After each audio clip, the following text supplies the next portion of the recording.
G'day there. You're watching the Aussie BIM Guru, and today on the channel we're going to be covering a fairly popularly requested topic that I've covered in the past using some more complicated videos. Today I was going to look at a more thorough method using Python for Dynamo. So this is setting family parameters per type by value and parameter name. So I'd like to thank, in this case, I don't quite know how to say it, Mark Den Heijer. Don't know if that's your actual name, but he commented on one of my videos that he was having trouble with, or that they were having trouble with some nodes in my Crumple Dynamo package that aims to set parameter values. And I realized they don't actually work for multiple family documents by family type and parameter name and value. And I realized this is a very complicated thing to do in Dynamo anyway, so I decided to show you how this can be done in Python instead for a more consolidated workflow than using custom nodes. So today I'll be using Revit 2022 and the built-in Dynamo version, and I'll also be using a little bit of Crumple just to do some of the more basic parts of the workflow, such as opening and closing family documents and getting directory paths in this case. So there's a bit of assumed knowledge here. I will be covering some fairly advanced things in Revit and Dynamo here, and I'll be covering a fair bit of Python and Revit API fundamentals. And whilst I will stop and talk about the Revit API when I can, it's good if you do have a little bit of experience with Python and the Revit API, so feel free to check out a lot of the other videos on my channel that can help you get up to speed. Anyway, without further ado, let's jump straight in. So I'm in Revit 2022, just in a standard project. And I need to be in a project to be able to run Dynamo. So in this case, it doesn't really matter which project you're in. You're not going to want to be in one of the families you want to modify. So I'm just going to create a few families here. Let's just take this basic sample family. And let's just rename these types to type 1, type 2, and type 3. I think I'll put a space between them. No, I'll make sure I put spaces between them as well. And you're going to want to make sure that you name these really well because we're going to be referring to these explicitly in Excel. So the names are going to have to match 100% for this workflow to work. So we have 3 types in this family. I'm now going to just save this family, just in this case to desktop. I've already set up a few families, but I'm just going to save over them. So we have fam1, family 1, fam2, family 2, and you guessed it, fam3, family 3. I'm just going to delete those backup files because we're going to open up all the families in this directory, and of course we don't want to open up those backup files. You could technically with this workflow, but it won't really do anything. So I'm just going to be targeting this directory, and this script is quite difficult to build because effectively you only really get one good shot to run the script per Dynamo session because it opens up all the families, does something, then closes all the families, and you only really get one chance in a Dynamo run before you close and reopen the Dynamo script to do that again. So a lot of what we're going to do here is probably fairly blind. We're going to be building a lot of Python and testing it close to the end. But I will try to cover the techniques in Python I'm using along the way, so it's not too boring. So I'm just going to make a new Excel file, and we're going to be targeting a few different things with this script. So we're just going to take 4 columns in this case. So the first column we're going to have is going to be the family. The second column is going to be the type. And any column from here is effectively going to be a parameter name. I'm just going to do 2 of them, but you could have any number of parameters from here. So I'm going to go keynote, and I'm going to go description. So these are 2 parameters available that are both of the text type. If you did want to work with types of parameter data, you have a few options of how you could do that. You could put a type hint in this Excel document and use that to transform the data before you set it. Or you could look at the parameter you're targeting, check its storage type, and build a function to convert the data that comes through Python into a suitable format before it goes into the family itself. But for now, I'm just going to deal with text data to keep things really simple. So I'm going to go fam1, and of course we have type 1. We have type 2 and we have type 3. And then we're going to have the same 3 types for fam2 and fam3. So I'm going to do fam2, fam3. So every row is effectively a type of a family, and then we have values here. So we'll just say in this case we have keynote 1A. This is the value we'd like to populate, BC. So we'll do 1B, 1C. And of course description 1A. Description 1B and description 1C. And again, we're just going to have the 1s become 2s and the 1s become 3s. And these are really just to validate that the list structure we're establishing has worked when we go and set these values. But of course you could make these more desirable values for what you actually want. So I'm going to save this file, and this is going to guide the setting of these parameters in these family types. Now everything here has to work properly the way I'm going to build the Python script. If there's any typos, you will get an issue. It will stop the whole Python script from working, because I'm not going to build as many safeguards into the Python script as I usually would, because it would make a very large extensive function. But I probably will capture this in the Guru Pyruvit toolbar in future, where I have a few family tools lined up, such as this one here, which will be more developed than what you see in this case.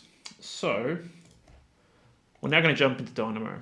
So we're going to set up the foundation for opening family documents and closing them and dealing with them in between as well. So I'm firstly going to get a directory path, and I'm going to target that families directory. And I'm just also going to get directory contents.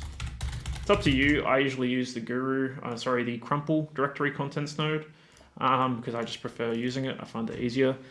Search string in this case is going to be .rfa.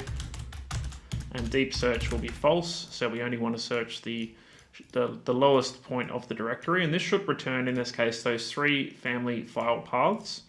At this point I'm going to go to manual mode, and below this I'm going to also import Excel. So I'm going to use the open XML import Excel node. It's a bit more stable. And then I'm also going to open my Excel family data to set. There it is.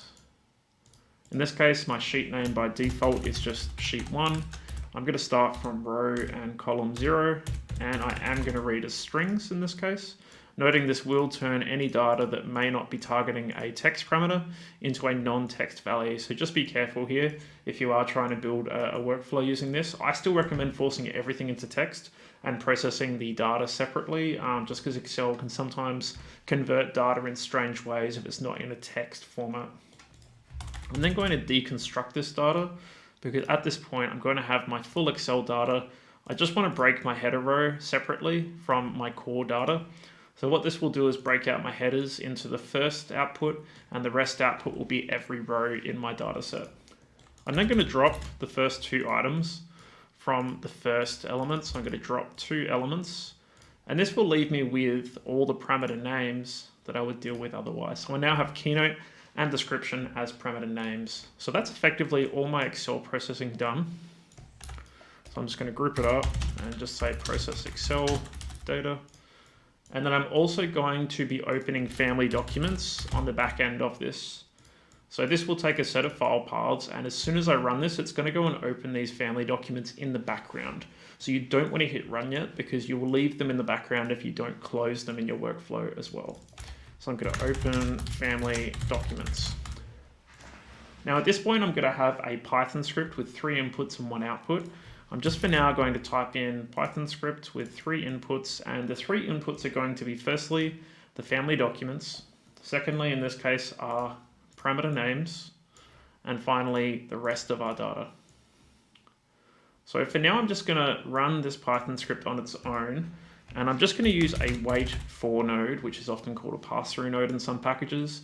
And once that finishes, I'm going to send through my family documents. And finally, I'm going to use the family.close node from Crumple. And I am going to save those families. And what I will do is I will just run this once, just to show the logic of what happens when we run this process. So at the moment, this Python script should pretty much do nothing, but this is where we're going to put the core of our process. At the moment, it's going to open all our family documents, collect all our data in Python. It's going to wait for it and then send across the family documents and close them after it passes through the flow node. So I'm just going to, in this case, save this as demo script. Hit run. It's going to open those documents in the background, do nothing, send them through the wait for, and then close them. So we are actually going to have opened and closed those documents in this case. Now it's interesting, it looks like one of them didn't open, as far as I can tell, which is a bit strange. Of course, because I have it open. So that would have an impact on that in this case. So I am just not going to do that. But if I hit run again, you can see nothing happens. Nothing happens in the workflow. So we can't work dynamically with this setup. So what I'm going to do is freeze this node here. I'm going to close and okay, thanks Dynamo. Hopefully we can keep working without reopening Revit. I think we can. So in this case, I'm going to be working with this Python script, which is also currently frozen, so it won't currently run. So at the moment, we're sort of going to be working mentally in Python. We're not going to be running an output, but we're going to be dealing with what's going to happen to achieve an output. So you'll have to sort of picture as I go what we're dealing with, and I'll try and explain it as best as I can as I go. This is why building family nodes is usually really difficult, because to test them, you're usually going to have to put yourself into pretty dry or bad runs of Dynamo to make sure that things work. And if even one error happens, it can often throw the whole thing out. So I'm going to edit this Python node. And this is my standard Python boilerplate. All you're going to need in this case is Common Language Runtime, Revit Services, and Document and Transaction Manager. And I don't think you need Document Manager. I'll keep it anyway. And I'm just going to keep the standard Revit API references. So Common Language Runtime, add reference, Revit API, import Autodesk, from Autodesk Revit DB, import everything. You could be more selective, but we're using a fair bit of the DB here. We don't need to declare documents or apps or use toList functions, which are in my boilerplate. So really we're pretty much bare bones at the moment. I'm just going to get rid of everything and we're going to start from scratch. So in this case, we're going to have to do a few things. So the first thing we're going to do is go through each family document and make a list of lists. And each of those lists is going to contain, first of all, the types in the families, the names of the types in the families, the parameters in the families, and the names of the parameters in the families, as well as the titles of the family documents. And we can use this to index against our Excel data to find all the matching objects we're targeting with our Excel information. So to begin with, I'm going to take in my family documents as the first input. And I'm also just going to get the family names in this case. And the family names in this case are just going to be the titles of the documents. So we're dealing with a document class here. So if I go to document title, I might just look up the title property. We can find where's the document? Here we go. Under the document class, this is a property. Once it loads, and it just gives us the name of the document without the file name extension. So this will return fam1, fam2, or fam3.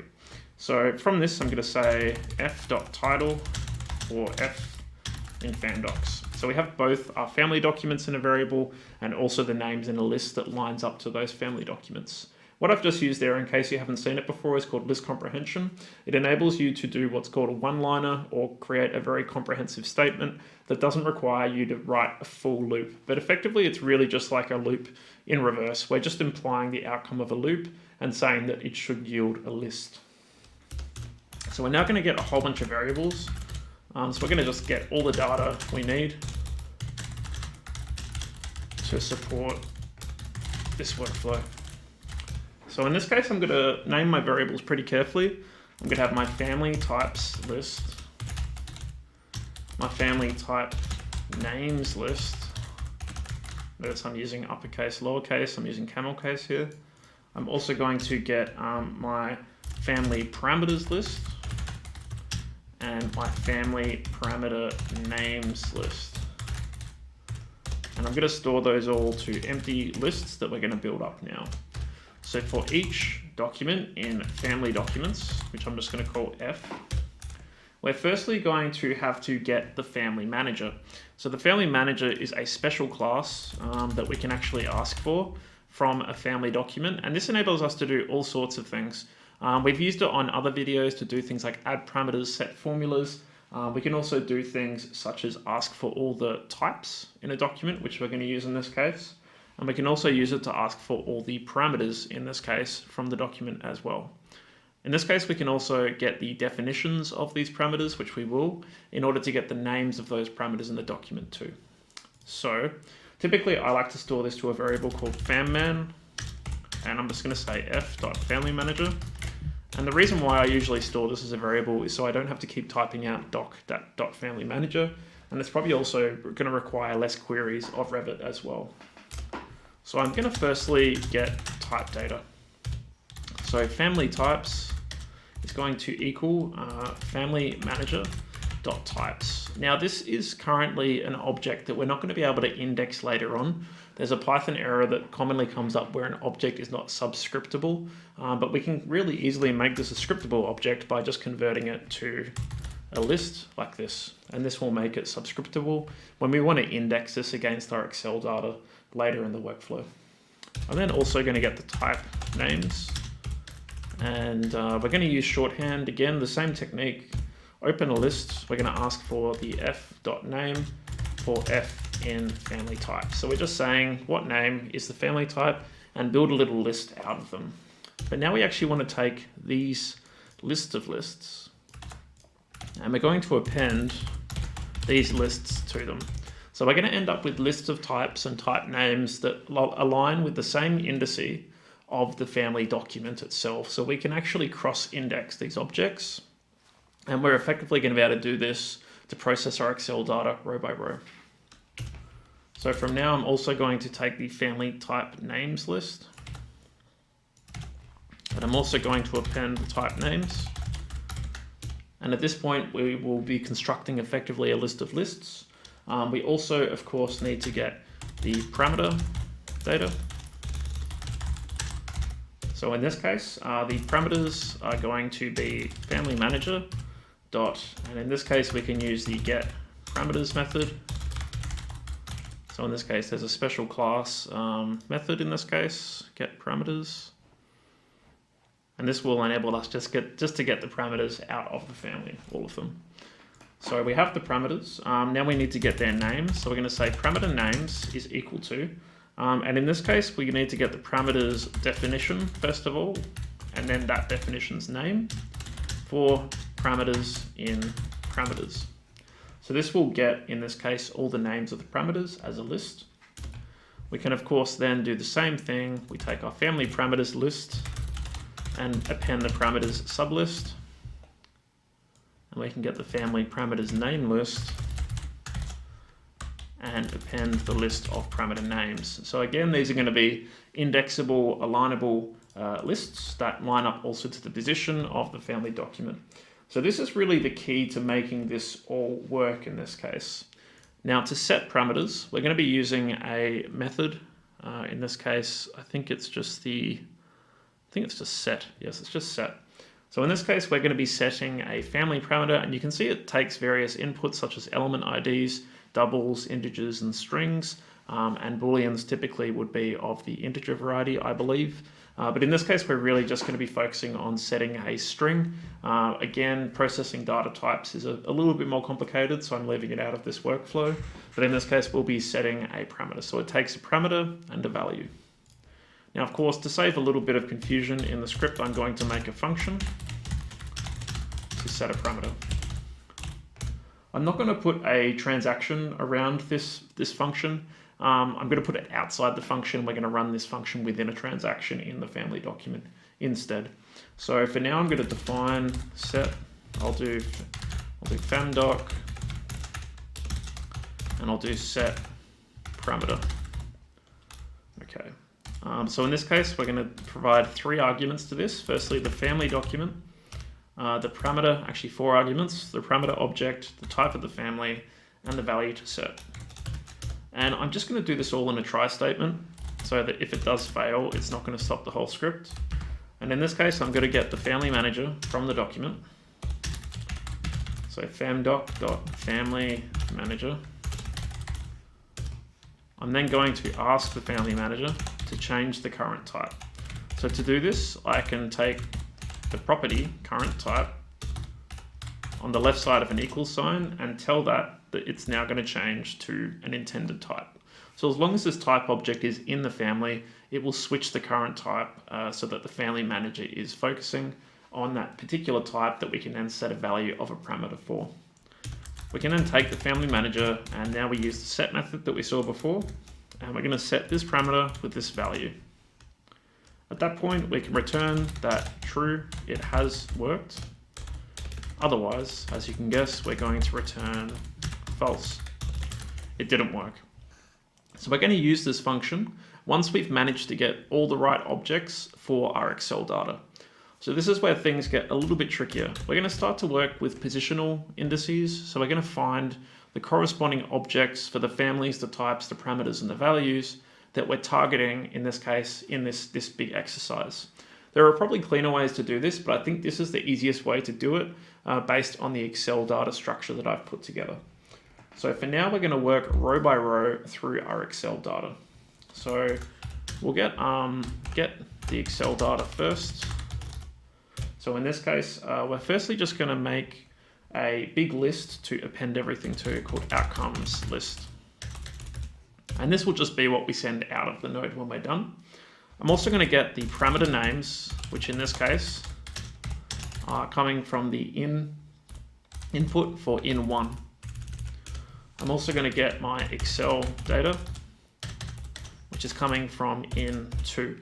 So remember that Excel data is a fairly big list. In this case, it's a list of lists where each list is a row of data. As well as this, the parameter names will be 2 in this case, 2 parameters, but it could be more. But as the parameter names grow, so will the number of values on the end of each row to match with them. So in the first instance, what we need to do is start working through our Excel data. So I'm going to say for row in Excel data. We're going to target all the data in this row and try to get the right family, type, parameters, and values as we go. So first of all, we are going to make a result for the row. So we're going to make an outcome, which is going to be an empty list. So outcomes, I should say. And then we'll append this to our outcomes list of lists at the end. First of all, we need to get the family or the family document. So what I'm going to do here is I'm going to assume that there is a family available in the family doc open in this case. So I'm going to say family indice in this case is going to be the position that we find the family title that Excel has. So in this case, we want to ask, first of all, our family names that we got before, the index of, in this case, the first object in the row. So I'm indexing the first object out of the row, which is going to be fam1, fam2, or fam3. I can now say the family document is going to be family documents, and we're going to return the index that we found the right name of that family at. So this has effectively taken a piece of Excel data and turned it into a usable family object. I'm now going to do the same thing, and I'm going to try and get the type. Now it's going to get a little bit more complicated now, because we know which family document we're targeting, which means that we can also index our list of lists for types, type names, parameters, and parameter names, because each of those sublists lines up to the family document, and we know which index we're targeting for those family documents as well.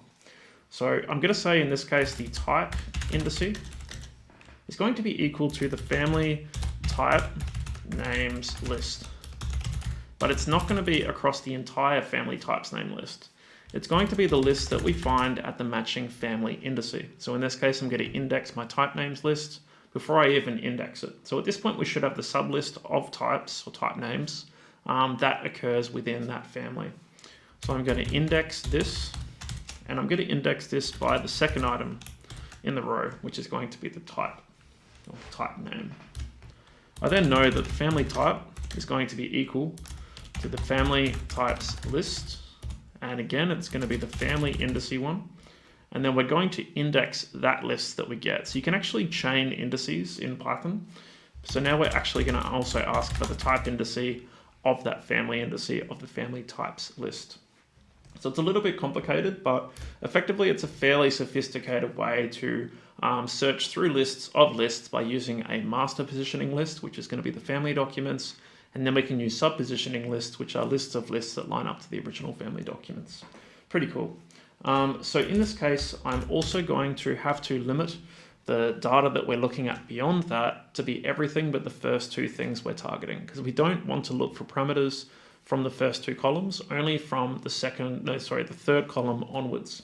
So I'm going to slice my original Excel data row. So I'm going to limit to just parameters.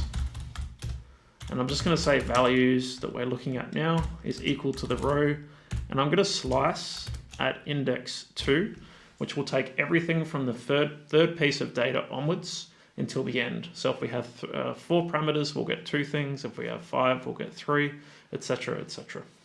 So this will give us a list of parameter names. So at this point, I'm going to begin a transaction, because at this point, I'm going to be trying to set parameter values. Once I find the parameters and then know the values I can set for them. So I'm going to start a transaction. So in this case, I'm going to actually use a different syntax to the transaction done and commit method. I find that doesn't work in this case. So what I'm going to do is create a transaction called T. It's going to be a transaction object, and it's going to be within the family document, which I now have, because you do need to make sure you run this process within the right document that you're targeting, because we have multiple documents open in the background at the moment. So we need to be specific with which document we want to make a change to. So I'm going to be targeting the family document, and in this case, it's up to you whatever you want to call the transaction. You won't be able to see it because the documents will close. But in this case, if you wanted to give it a good name, you could always say row 0 or index 0, which is the name of the family, plus maybe space dash space plus row 1, which is the type name. So if anything did go wrong, we could at least see the name of the transaction, which would tell us which row of the Excel data we were working with. I now also want to start that transaction. So I'm going to be doing some things in here. So do some things. And then after, I'm going to be committing the transaction. So each row is going to have an individual transaction. And I'm going to use t.commit in order to finish this transaction once I'm done. So what am I doing within here? Well, now we have a list of parameter names. We don't have parameters yet, but we have parameter names, and we also have values that we can get out of these as well. So what I'm going to do here is say for p, v, and in this case, I'm going to say zip. So I'm going to work across 2 things. And in this case, I want to work firstly across parameter names, which we have from our second input in our custom node. And then I'm also going to take my values, which in this case is everything except for the first 2 columns of this row. So these should be equal in length, which means we can zip across and down them. So firstly, I need to actually get the parameter that we're targeting. So again, we're going to use the same method as before. I'm going to firstly say the parameters index is equal to family parameter names list. And again, I'm going to index that based on the family position that we're looking at. And then I'm going to index the parameter name. So we should be able to find the right parameter that represents the name of the parameter in the family document we want to make the change to. From this, I can say the family parameter is going to be equal to the family params list. Again, we're going to index first by the family indice, and secondly, by the indice of the parameter that we've just found. So we're using 2 indices again to work through the sublist that corresponds to the family document. Now that we have these things, we actually have everything that we need to set a parameter. So we can say set the parameter. And I can now say set parameter, which is a variable, is going to be equal to set, and I'm going to use my function name, family document, set parameter. So in this case, we already have family document from before, which has the same variable name I've chosen. We're going to get our family parameter as p. T is going to be the type, so we have our family type.